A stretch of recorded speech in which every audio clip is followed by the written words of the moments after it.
Hello everyone, today we're gonna talk about Microsoft Teams. We're gonna talk about how to sign up for free, how to download the desktop application, and a few more things related to Microsoft Teams in the first part of our Microsoft Teams tutorial. So stay tuned to know more.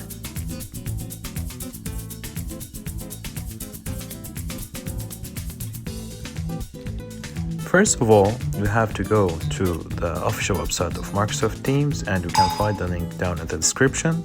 After that, we're gonna click on sign up for free, then write our emails. Then I have three options. I can choose an account for school if it's provided by the school, or I can choose for friends and family where it takes me to Skype, or I can choose for work and organization.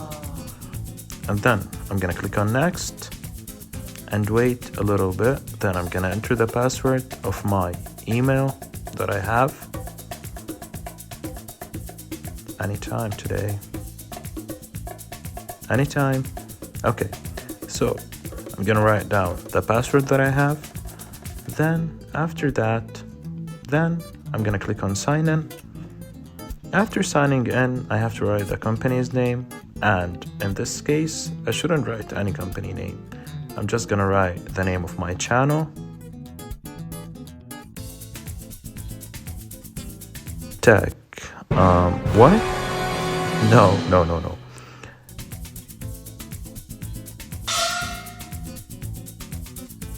It's called Harmonic Tech. Okay, then I'm gonna click on Setup Teams.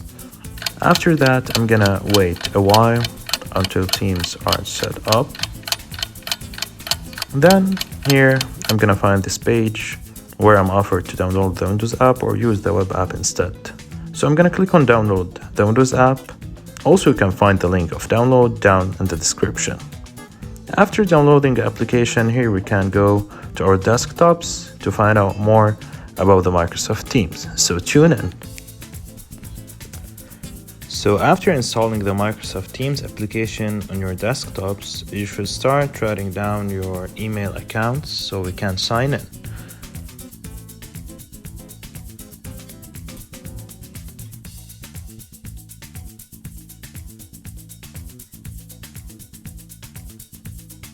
Then you're gonna put your password.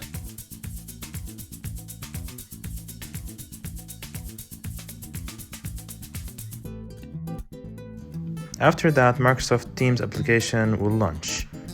Then we have to choose the organization. Then we click on continue. After that, Teams will start setting up. Then Team will launch, as we can see here. To start, we're gonna talk about the basic settings that we should change. First of all, we have to edit the profile, where we can change the name and upload a picture. Then we click on save. We also have the status bar, and we have the status message where we can change our status. Welcome to our team.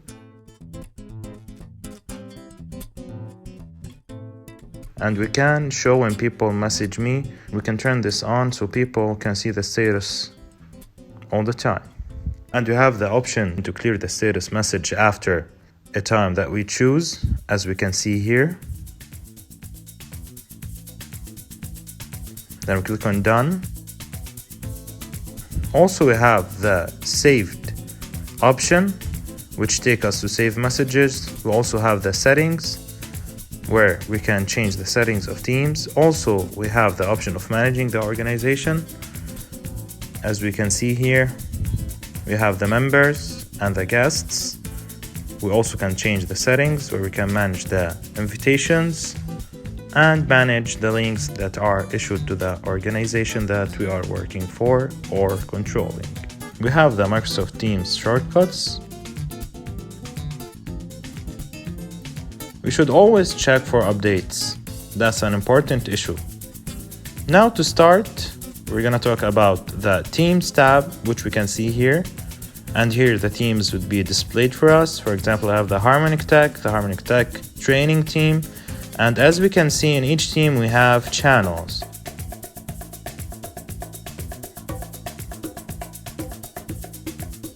Now to create a team, simply click on join or create a team, then click on create team.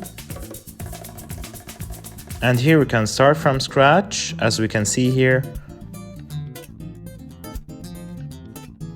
Or we can choose from a variety of templates. I'm gonna start from scratch. In private mode, people need permission to join, but in public mode, anyone in my organization can join the team. And if I chose organization-wide or org-wide, everyone in my organization automatically joins the team. So I'm gonna choose public, then I'm gonna write down the name of my team. For example, I'm gonna write Harmonic Tech 1. Down below I can write down the description.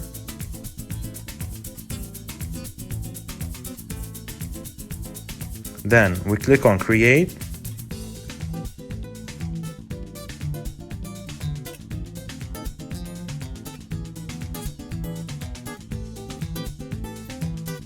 After that, we can start typing the name of the members that we want in our team, or we can skip it, as we can see.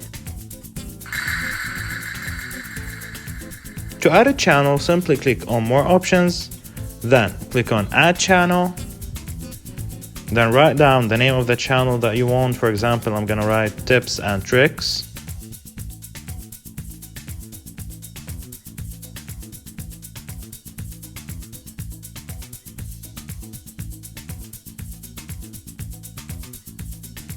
And here we can write down the description, and here we can choose the privacy. If I want it standard, so it could be accessible by everyone, or a private one where it's specific to a group of people. I'm gonna choose private, then I'm gonna click on next. And here I can start typing down the names of the members or the owners that I want in my private channel. As we can see here, now we have two channels. The general one, which comes by default within the team, and you have the private one that we lately created, and which includes specific people of our choice.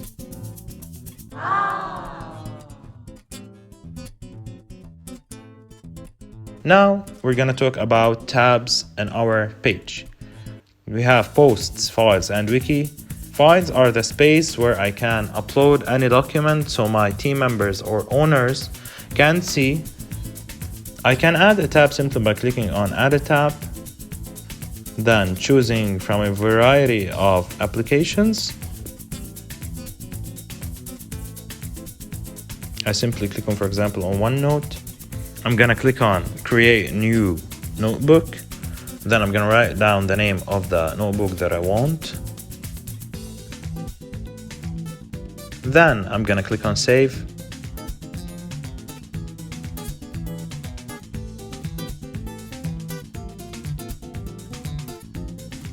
And here, everyone that has any note about the general project is gonna write it down in this workspace right here, where the OneNote application is added.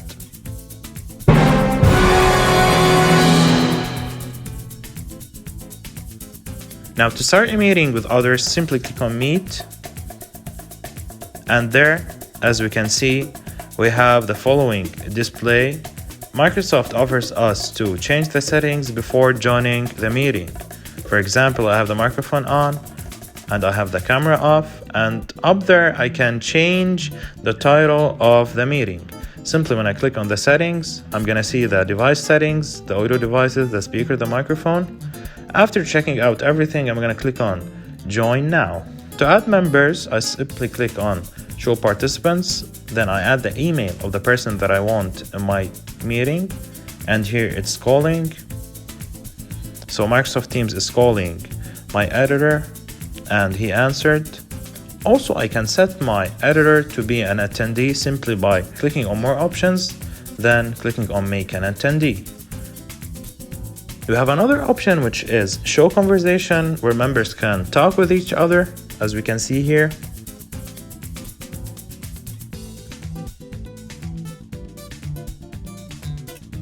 As we can see here, my editor raised his hand. To raise hand, simply click on raise hand, and its icon is shown above. I also have the 3 ellipses, which contains more actions. Here I can manage the device settings, as we can see here. Also, I have the meeting options. In the meeting notes, members can take notes while having the meeting. And this is simply gonna take them to general, where they can write down the notes about the meeting, as we can see here. We also have the meeting details, where we can copy the link of the meeting and send it to whomever we want.